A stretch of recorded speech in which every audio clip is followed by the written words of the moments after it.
இந்த வீடியோவை பார்க்குற எல்லாருக்கும் வணக்கம். நம்ம இன்றைக்கி என்ன செய்ய போகிறோம்னாக்கி எண்ணெய் கத்திரிக்காய் குழம்பு தான் வைக்க போகிறோம்.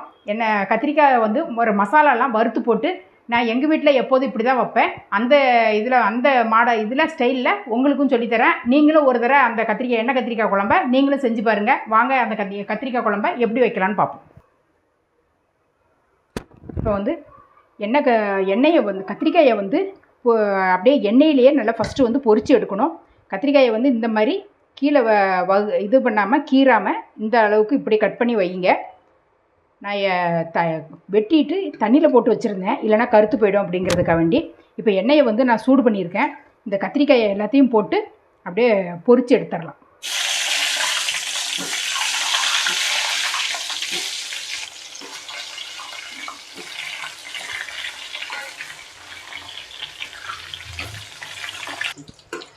இந்த கத்திரிக்காய் வந்து நல்லா கலர் மாறி அந்த தொலியெல்லாம் நல்லா சுருங்கி நல்லா வெந்துடணும். அந்த அளவுக்கு இப்படியே பிரட்டி விட்டுகிட்டே இருக்கணும். அடுப்பை வந்து நல்லா ஸ்லோவாக வச்சுட்டே வதக்கிட்டு இருந்தேன். ஒரு 5 நிமிஷம் உங்கள்கிட்ட மேலேயே வேகும்.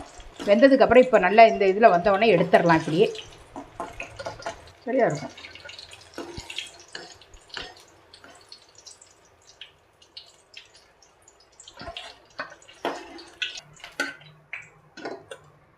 இந்த கத்திரிக்காய் நல்லா இருக்கட்டும், அப்படியே ஆறிட்டு இருக்கட்டும். இப்போ வந்து இந்த எண்ணெயை கொஞ்சம் வடிச்சிட்டு இப்போ வந்து மசாலாலாம் கொஞ்சம் வறுத்து எடுத்துக்கலாம். அதுக்கு தேவையான பொருளை ஃபஸ்ட்டு வந்து எண்ணெயை கொஞ்சம் எடுத்துருவோம். இப்போ வந்து நான் ஒரு அரை டீஸ்பூன் கிட்ட இருக்கும் எண்ணெய். அந்த எண்ணெயிலேயே போடுறேன். அரை டீஸ்பூன் மிளகு, பெருங்காயம் ஒரே ஒரு கட்டி பெருங்காயம் போடுறேன். நீங்கள் தூள் பெருங்காயமாக இருந்தாலும் போட்டுக்கோங்க. ஒரு பிஞ்சு வெந்தயம், ஒரு 5 முந்திரி பருப்பு, ஒரு அரை டீஸ்பூன் கிட்ட கசகசா. இதை வந்து லேசாக ஒரு வறுத்து விட்ருவோம்.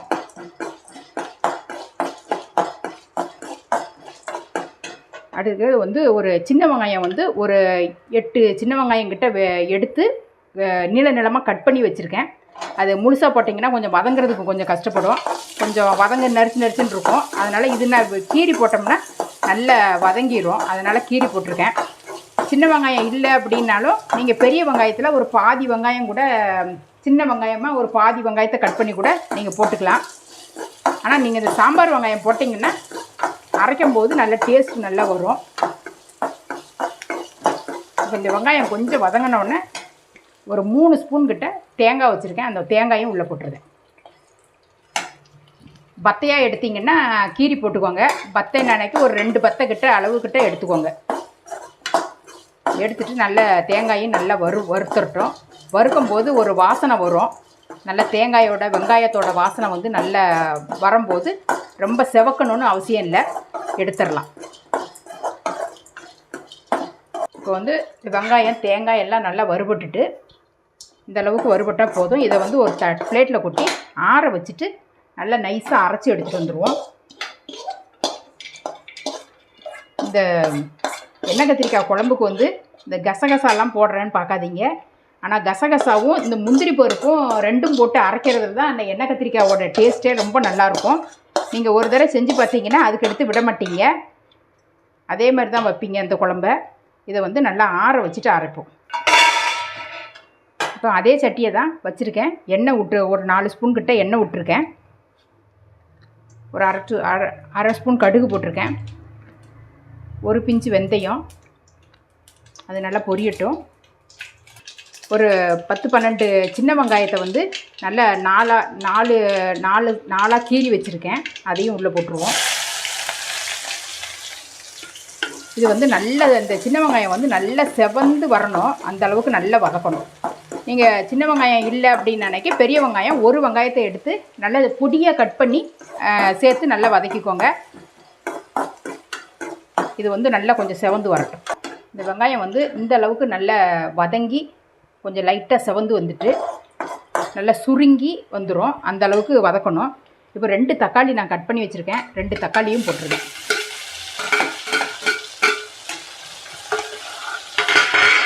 கொஞ்சமாக கருவேப்பிலையும் உள்ளே போட்டுருவோம். தக்காளியை கொஞ்சம் நேரம் வதங்கட்டும்.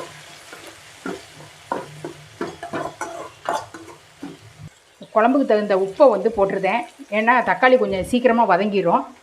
அதனால் உப்பு போட்டுட்டேன். ஃபஸ்ட்டு நல்லா வதங்கட்டும். ஃபஸ்ட்டு இந்த தக்காளி வந்து இந்த அளவுக்கு நல்லா மசிஞ்சிட்டு பாருங்கள். ஆனால் என்றைக்குமே குழம்பு எந்த குழம்பாக இருந்தாலும் சரி, இந்த தக்காளி வெங்காயம் வதக்கிறதுல தான் குழம்போட டேஸ்ட்டே கொடுக்கும். நல்ல வெங்காயத்தையும் நல்லா எவ்வளோ எந்த அளவுக்கு நீங்கள் வதக்குறீங்களோ அந்த அளவுக்கு நல்ல வாசனையாக இருக்கும். இந்த நல்ல தக்காளியும் இப்போ நல்லா மசிஞ்சிட்டு இப்போ மிளகாத்தூள் போடலாம். நான் மிளகாத்தூள் வந்து குழம்பு மிளகாத்தூள் தான் போடுறேன். நீங்கள் இப்போ எப்படி மிளகாத்தூள் உங்கள் வீட்டில் எப்படி வச்சுருக்கீங்கன்னு பார்த்துக்கிட்டு போட்டுக்கோங்க. நான் வந்து ஒரு 2 ஸ்பூன் கிட்ட போடுறேன்.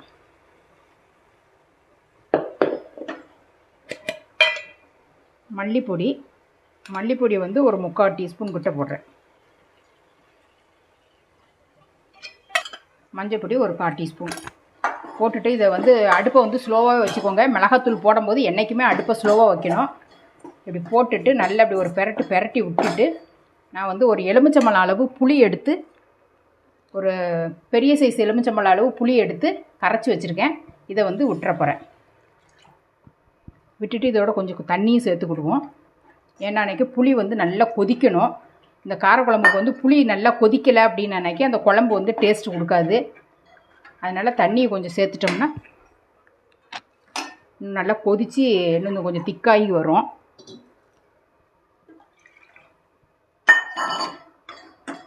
நல்லா அப்படி கலந்து விட்டுட்டு ஒரு தட்டை போட்டு மூடி வச்சிடலாம். அது நல்லா கொதித்து வரட்டும். இப்போ வந்து நல்லா புளி தண்ணி வந்து நல்லா கொதித்து வந்துட்டு இந்தளவுக்கு கொதிச்சதுன்னா போதும். இந்தளவுக்கு கொஞ்சம் திக்காகவும் ஆகிட்டு இப்போ வந்து அரைச்சி வச்ச தேங்காயை வந்து விட்டுருவோம். ரொம்ப நைஸாகவும் இல்லாமல் ஓரளவு இந்தளவு அரைச்சிருக்கேன். உள்ளே விட்டுட்டு கொஞ்சம் தண்ணியும் சேர்த்துருவோம். ஏற்கனவே அந்த இதெல்லாம் பருப்பெல்லாம் முந்திரி பருப்பு கசகசா போட்டிருக்கிறதுனால கொஞ்சம் திக்னஸ் வரும் தேங்காயை ஊற்றுனதுக்கப்புறம். அதனால் கொஞ்சம் எந்த அளவுக்கு உங்களுக்கு குழம்பு திக்னஸ் வேணுமோ அது அளவுக்கு பார்த்துக்கிட்டு தண்ணி சேர்த்துருங்க. இப்போ வந்து அந்த கத்திரிக்காயை நல்லா வதக்கி வச்சுருந்தேன் இல்லையா, அதை ஃபஸ்ட்டு வந்து நல்லா சூடாக இருக்கிறதுனால உங்கள்கிட்ட நான் நசுக்கி காட்ட முடியல. இந்த பாருங்கள், இந்த அளவுக்கு நல்லா வேகணும். இப்படி தொட்டாலே நல்ல பஞ்சு மாதிரி இருக்கணும். அந்த அளவுக்கு நல்ல தொளி வந்து நல்ல சுருங்கி நல்ல இதுவாகி வெந்திருக்கணும். இது ஃபுல் வேகம் இதுவே எண்ணெயிலேயே வெந்துடணும். இப்போ நம்ம இந்த குழம்போட போடும்போது இன்னும் நல்லா சாஃப்டாகிடும். இப்போ வந்து இந்த குழம்பு தேங்காயை போட்டுட்டோம். இப்போ இந்த கத்திரிக்காயையும் போட்டுருவோம்.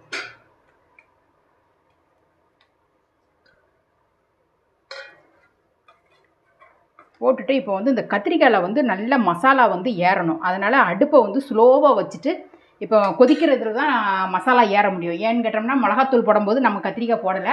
இப்போ வந்து நல்லா அடுப்பை ஸ்லோவாக வச்சுட்டு ஒரு 5 நிமிஷத்துக்கு மேலேயே நல்லா கொதிக்க விடணும். அதுக்கப்புறம் பார்ப்போம். வந்து இந்த குழம்பு வந்து நல்லா கொதிச்சிட்ருக்கு.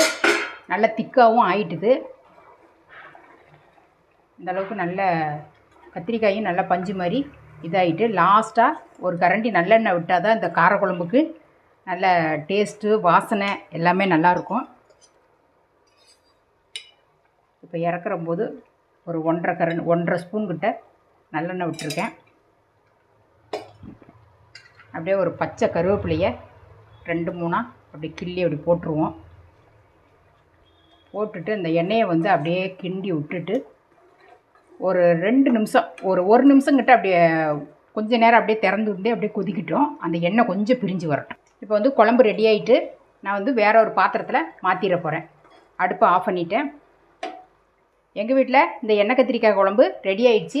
இந்த கத்திரிக்காய் குழம்பு பார்த்த உடனே யாருக்கு எச்சி ஊர்னுச்சு, யார் சாப்பிட்ணும் போல் தோணுச்சு அப்படிங்கிறத கீழே கமெண்ட் பண்ணுங்கள். இதே மாதிரி அடுத்த ஒரு சூப்பரான ஒரு வீடியோவில் நான் உங்களை சந்திக்கிறேன். நன்றி, வணக்கம்.